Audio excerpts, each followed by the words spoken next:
يا ترى هل عمرك دخلت اجتماع وكنت متضايق وسايب نفسك تقول أكيد كلهم واخدين بالهم إن أنا متضايق؟ أو كنت مرتبك وبتتكلم قدام الناس وقلت أنا شكلي باين عليا قوي إن أنا مرعوب؟ لو ده حصل فأنت وقعت في واحدة من أخطر الانحيازات النفسية، وهي وهم الشفافية. يعني ايه وهم الشفافية؟ يعني انك دايما حاسس ان مشاعرك وافكارك باينة قوي للناس اكتر بكتير من الحقيقة.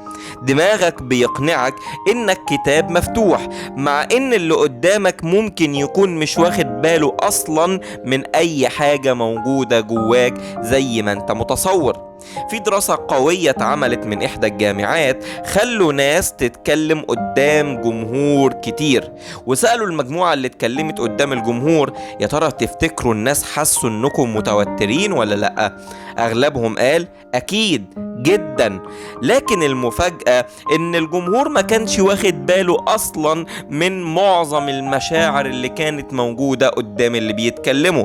يعني احنا بنبالغ في تقدير شفافيتنا قدام الناس. لو خدنا أمثلة من حياتنا اليومية، مثلا بنت داخلة شغل جديد ارتبكت أول يوم فقامت قايلة جواها أكيد المدير شايف إني ضعيفة، مع إن المدير ممكن يكون كان شايفها كويسة جدا.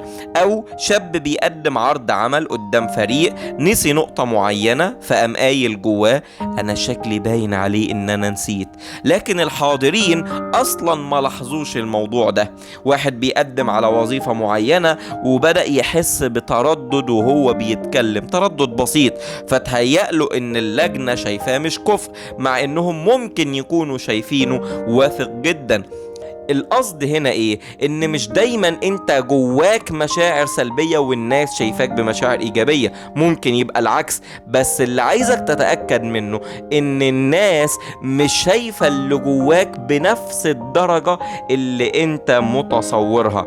علم النفس بيقول ايه؟ بيقول اننا كبشر عايشين جوه نفسنا، ففاكرين ان اللي جوانا واضح قوي زي الشمس، مع ان ده مش حقيقي. الناس مش دماغها غير في نفسها، ومش مركزين معاك قوي زي ما انت متخيل. الخلاصة هنا انك لو حسيت انك باين عليك التوتر او انك مكشوف، افتكر ان ده وهم، غالبا محدش واخد باله من اللي انت عايشه جوه دماغك.